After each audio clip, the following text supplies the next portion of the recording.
అయితే మనోజ్ మేనేజర్సే చేశారు అని చెప్పేసి మీరు అంటున్నారు కదా. అయితే గతంలో కొన్ని ట్వీట్స్ కానీ, లేకపోతే కన్నప్ప రిలీజ్ గురించి కానీ మనోజ్ అనేక సందర్భాలలో మాట్లాడడం జరిగింది. నెగెటివ్‌గా కొన్ని సర్కాస్టిక్‌గా మాట్లాడడం జరిగింది. సో, అవన్నీ కాదు అప్పుడు ఏదో ఊరికే చేసేసాను అయిపోయింది అది. తెలియక చేశాను, తెలిసి చేశాను అదంతా పక్కన పెట్టేసి, ఇప్పుడు మాత్రం I wish all the best to all the movies అని చెప్పేసి చెప్తూ ఉన్నారు కదా. సో, మరి ఇలాంటి సందర్భంలో మనోజ్ గారే చేయించారని ఎలా అంటారు సార్? ఇప్పుడు మనోజ్ చేయించాడని అంటలేదమ్మా.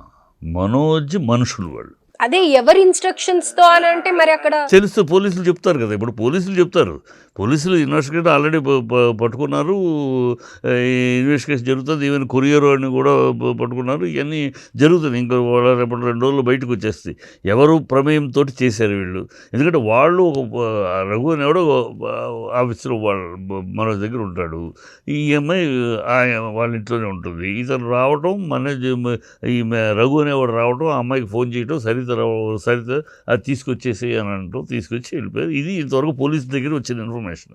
ఎవరు చెప్తే చేసి వీళ్ళు దిగారు, ఎవరు ప్రమేయంతో చేశారు, లేదా వీళ్ళే చేశారా, ఎవరన్నా వెనకాల నుంచి అది ఎవరు ఏంటి అని తెలియాలి. అది ఇన్వెస్టిగేషన్ చేస్తుంది. అంటే వీళ్ళు మనోజ్ మనుషులు కనుక మనోజ్ మనుషులు వీళ్ళు అది వాస్తవం. పోలీసుల దగ్గర ఒప్పుకున్నారు. ఎక్కడ పనిచేస్తున్నాం, మనోజ్ దగ్గర పనిచేస్తున్నాం, మనోజ్ ఇంట్లో ఉంటాం అమ్మాయి పోలీసుల ముందు ఒప్పుకున్నారు. So they are Manoj people.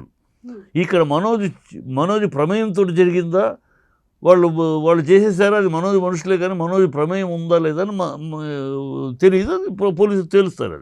అది పోలీసు తెలిసినాక నేను అందుకని మనోజ్ మనుషులు అని చెప్తున్నాను. మీరు మనోజ్ అని అంటలాను. ఆ మనోజ్ మనుషులు రఘువరన్ మనోజ్ మనిషికి ఒప్పుకున్నాడు పోలీసుల ముందు. ఎస్ నేను వర్కింగ్ అక్కడ పనిచేస్తున్నాను అని చెప్పాడు. జరుగుతుంది. ఇక్కడ ఎవరు చేసినా, ఈ విషయంలో ఎవరు చేసినా, ఎవరు చేయించినా, అది ఏదో రేపు తెలుస్తే ఎవరు చేయించారు, ఎవరు కడుపుకి అన్నం తినేవాడు ఎవడో చేయడు ఈ పని. నేను లెగిస్తే సన్నాసి జన్మలు, మనిషి పుట్టక 2 కాళ్ళ జంతువులు చేస్తారు. ఇంత దారుణమైన. నేను 50 ఏళ్ళుగా సినిమా ఫీల్డ్లో ఉన్నాను. 50 ఏళ్ళుగా ఇలాంటి నీచమైన పని ఇంతవరకు ఏనాడు. ఎంత శత్రుత్వాలు ఉన్నాయి రాజకీయాల్లో, ఎన్నో సినిమా ఫీల్డ్లో శత్రుత్వాలు ఉన్నాయి, నానా ఉంటాయి. కానీ ఈ ప్రోడక్ట్లు ఇలాగూ దాచిపెట్టి ఎవడో బయటోడు పైరవీ కోసం చేస్తాడు. అథారిటీ దారైతే ఎవడో దొంగిలించి లీక్ చేశాడు. అది ఎవడో బయటోడమ్మా. సినిమా ఫీల్డ్లో మనకు మోహన్ బాబు ఎంత కష్టపడితే ఈ స్థాయికి వచ్చాడు. మోహన్ బాబు ఆ చేసిన వాడికి బుద్ధి జ్ఞానం ఏమైనా ఉందా?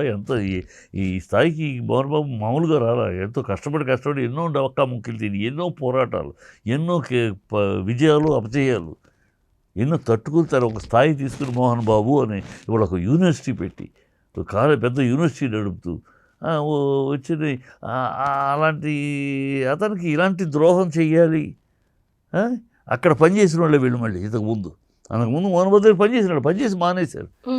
ఉప్పు తిన్నారు. ఆ తిన్న ఉప్పు విశ్వాసం కూడా లేకుండా ఎలా చేస్తారు ఇది? అందుకని వీళ్ళంతా వీళ్ళు చేశారనే దానికన్నా ఎవరో వెనకాల నుండి వెన్ను తడితేనే చేశారని. ఎందుకంటే వాడు ఒక మామూలు రఘు, ఒక మామూలు ఆఫీస్ వాడు ఎందుకు చేస్తూ అంత ధైర్యంగా ఎలా చేయగలడు? మోహన్ బాబు అంటే తెలుసు, చేయలేడు కదా. సో వెనకాల ఎవరో ఆ శక్తి ఎవరు, అది పోలీసులు తెలుస్తారు రేపు. ఎవరు ఆ శక్తి, భరోసా ఎవరు ఇచ్చారు, మేము చేయి నేను చూసుకుంటాను, ఎవరు ఇచ్చారు భరోసా, అది తెలుస్తుంది. అందుకని వీళ్ళు ఆయన దగ్గర పనిచేసే మనుషులు కనుక మనోజ్ పేరు వస్తుంది. వాళ్ళు ఎక్కడో పనిచేసేవాళ్ళు అనుకోండి, మనోజ్ పేరు రాదు కదా. మనోజ్ దగ్గర పనిచేసేవాళ్ళు కనుక పోలీసు దగ్గర మనోజ్ మనుషులు వాళ్ళు. మనుషులు అంటున్నారే కానీ మనోజ్ ప్రమేయం చెప్పట్లే ఎవరు. ఇంకా ప్రమేయం నేను కూడా మనోజ్ ప్రమేయం ఉందని అంటలా. వాళ్ళు దొరికిన దొంగలు మనోజ్ మనుషులు. అది వాళ్ళే పోలీసు దగ్గర ఒప్పుకున్నారు, పోలీసే రాబట్టారు. అది మిగతా వాళ్ళు కూడా పోలీసు చెప్తారు. 2 రోజులు మొత్తం ఎవరు ఇది మూలకారకులు, సూత్రధారులు ఎవరు, ఈ ప్లానింగ్. ఇప్పుడు అది ఏంటంటే వాళ్ళు పంపించారమ్మా. ఇక్కడ జరిగిందల్లా ఏంటంటే ఈ మెయిన్ అడ్రస్ మోహన్ బాబు గారిది జూబ్లీ హిల్స్లో ఉన్న అడ్రస్ అన్ని. సార్ రైట్ సార్, ఇప్పుడు ప్రతి ఒక్కళ్ళు కూడా ఆన్లైన్ ఆర్డర్స్ కానీ కొరియర్స్ కానీ తీసుకోవడం స్టార్ట్ చేశాక అక్కడ కొరియర్ది ట్రాకింగ్ వస్తూ ఉంటుంది. ఇప్పుడు ఒక 1500-2000 పెట్టిన డ్రెస్కి మేము 100 సార్లు ట్రాకింగ్ చూసుకొని అది వస్తుంది అంటే ఇంట్లో వాళ్ళకి ఇన్స్ట్రక్షన్స్ ఇచ్చి ఇలా వస్తుంది, ఎవరు తీసుకుంటున్నారు అని చెప్పి మాట్లాడతామే. అలాంటిది అంత లేనప్పుడు హార్డ్ డిస్క్ వస్తుంది అన్నప్పుడు మేనేజర్స్ ఉన్నారు అని అంటున్నారు కదా, వాళ్ళు ఏం చేస్తున్నారు? వీళ్ళు ఎందుకు ఇంత ఇర్రెస్పాన్సిబుల్? కాదు ఇర్రెస్పాన్సిబుల్ కాదు. ఇప్పుడు అది అక్కడ ఎట్లా అంటే ఆ అడ్రస్ ఉంది కరెక్టే. ట్రాకింగ్ లో వాళ్ళు కాల్ చేస్తారు, పలానా రోజు మనకి ఇది కొరియర్ వస్తుంది, ఇది చాలా ఇంపార్టెంట్ అనుకున్నప్పుడు విష్ణు గారి మేనేజర్స్ ఏం చేస్తున్నారు? వాళ్ళు నేరుగా వచ్చారు అడ్రస్కి, ఆఫీస్ అడ్రస్ జూబిలీస్ అడ్రస్ అమ్మ, అది మెయిన్ అడ్రస్. మోహన్ బాబుది ఇన్కమ్ ట్యాక్స్కి కానీ జిఎస్టీకి కానీ అన్నిటికీ అదే అడ్రస్. మీరు మళ్ళీ అదే చెప్తున్నారు సార్. ఇక్కడ వాళ్ళు ఎందుకు పంపించారు వినమ్మా, వాళ్ళు పంపించిన వాళ్ళు ఏం చేశారు, జిఎస్టీ అడ్రస్ తీసుకుని ఈ అడ్రస్కి పంపించారు. అది వచ్చి అడ్రస్ వచ్చినప్పుడు వాళ్ళు ఫోన్ చేశారు, లేరు ఫోన్ చేస్తే ఇలాగ ఆ నెంబర్కి అక్కడ నార్మల్గా అంటే ఇది ఒకటే కాదు, అనేకి విష్ణువుకి సంబంధించిన కానీ మోహన్ బాబుకి సంబంధించిన కానీ ట్యాక్సులు ఇన్కమ్ ట్యాక్స్ అదే మెయిన్ అడ్రస్ కనుక అక్కడికే వస్తాయి. వచ్చినాయి వాళ్ళకి వెళ్ళిపోతూ ఉంటాయి ఎప్పుడు. ఇది అలాగే ఇది వచ్చినప్పుడు తీసుకుని పంపించేయాలి. అక్కడ రావటం అనేది ఇది ఒకటే కాదు. ఇప్పుడు ఇది మీరు చెప్పింది మామూలు కండిషన్స్ లో అయితే ఓకే సార్, అది రిలీజ్ కి రెడీగా ఉంది, చాలా టెన్షన్ లో ఉన్నారు, ఇలా చేస్తారా కదా, ఇలాంటి కాదమ్మా, ఇలాంటి దౌర్భాగ్యం చేస్తారని ఊహిస్తారంటమ్మా. వాళ్ళు చేయకపోయినా ఇంకేదైనా అవుతుంది అని అనుకుంటారు కదా. నా ఆఫీస్కి వస్తూ ఉంటే, నా మెయిన్ ఆఫీస్కి వస్తూ ఉంటే ఇంకేదో జరుగుతుందని ఎలా ఊహిస్తాను? నా మనుషులు చేయాలి అంతే, బయట చేయలేడు కదా. ఇప్పుడు నా ఆఫీస్ మోహన్ బాబు ఆఫీస్కి వస్తాను. ఇలాంటి సందర్భాల్లో మన నీడని మనమే నమ్మొద్దు అని అంటూ ఉంటారు. అలాంటిది మన ఇంటికి వాళ్ళు లేని సందర్భంలో వస్తుంది అని అనుకున్నప్పుడు వస్తే ఇంతకుముందు వచ్చినాయి ఇన్కమ్ ట్యాక్స్ నోటి లెటర్స్ వచ్చినాయి, అవి వచ్చినాయి, అన్నీ పంపిస్తున్నారు కదా. ఇది అలాగ పంపిస్తారు అనుకున్నారు. దీన్ని ఇలాగ ట్రాకింగ్ జరుగుద్ది, వాళ్ళు ఏదో దాన్ని దాచిపెట్టేసేసి మిస్సింగ్ మనుషులు ఇలా ఎవరు ఎక్స్పెక్ట్ చేస్తారు?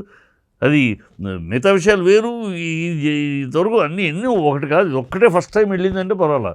ఆ ముగ్గురి అక్కడికే వస్తాయి. ఎందుకంటే అదే మెయిన్ అడ్రస్, 25 ఏళ్ళు 30 ఏళ్ళుగా అది ఆఫీసులో ఉండిన అడ్రస్ కదా. ఆ అడ్రస్కి అన్నీ ఉన్నాయి. జిఎస్టీ అడ్రస్ అదే, ఇన్కమ్ ట్యాక్స్ అడ్రస్ అదే, మెయిన్ ప్రాపర్టీలు అన్నిటి ఆ అడ్రస్ మెయిన్ ఆఫీస్ అడ్రస్ అది.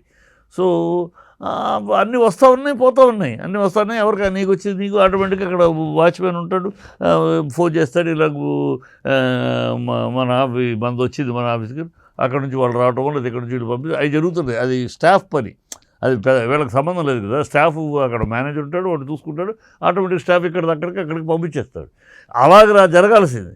ఇక్కడ వీడు రాగానే ఫోన్ చేశాడు ఆ అమ్మాయికి, ఇలాగ వచ్చింది కొరియర్, ఇది కొరియర్ మామూలు కొరియర్ కాదు, హార్డ్ డిస్క్ కొరియర్, అయితే ఇమీడియట్గా తీసుకుని రా అని అమ్మాయి అన్నారు. అది పోలీసులు చెప్తారు ఇన్ఫర్మేషన్. ఇమీడియట్గా తీసుకుని అమ్మాయి అక్కడ నుంచి మిస్సింగ్ ఎందుకు, దాన్ని ఏం చేశారు? ఇప్పుడు దాన్ని ఏమన్నా స్పాయిల్ చేశారా, దాన్ని ఏమన్నా ఓన్లీ లీకేజ్ కోసం చేశారా, ఇవన్నీ ఇంకా తెలియాలి వాళ్ళ రేపట్లో. సో ఇది అసలు ఆ పనే దౌర్భాగ్య పని. కడుపుకు అన్నం తినేవాళ్ళు ఎవరు చేయరు ఆ పని. ఒక సినిమాని డిస్క్ని ఎవడో బరాయోడు బయటోడు చేస్తాడు వేరు, కానీ మన ఆఫీస్కి వస్తువు నా ఆఫీస్కి వస్తే నా ఆఫీస్లో ఇలాంటి జరిగిందంటే ఇంకా ఎవరిని అనాలి నేను? అది ఏదైనా వచ్చినవాడు తీసుకెళ్ళినవాడెవడు? మనోజ్ మనిషి, మనోజ్ ఆఫీస్లో పనిచేస్తున్నాడు. ఆ అమ్మాయి ఎవరు? మనోజ్ తోటి వాళ్ళ ఇంట్లో అక్కడే ఉంటుంది ఆ అమ్మాయి కూడా. సో మరి అందుకని పోలీసుల దగ్గర అడిగారు ఎవరంటే, నేను ఎక్కడ పనిచేస్తున్నావు? మనోజ్ దగ్గర. నువ్వు ఎక్కడ? మనోజ్. అది సో మనోజ్ పేరు అలా వచ్చింది. సో మనోజే అసలు కారకుడు అనేది ఇంకా తెలియదు, మనం చెప్పలేము. అది రేపు పోలీసులు మొత్తం వాళ్ళని లైన్లో పెడితే కానీ ఎవరు చెబితే మీ అంతటా మీరే చేశారా, మీ అంతటా మీరు చేసే సాహసం ఎక్కడి నుంచి వచ్చింది మీకు, లేదు ఎవరన్నా ప్రోత్సహిస్తే మీరు చేయండి మేము చూసుకుంటామని ఎవరు చేశారా అది తెలియాలి. రేపు తెలిసిపోద్ది.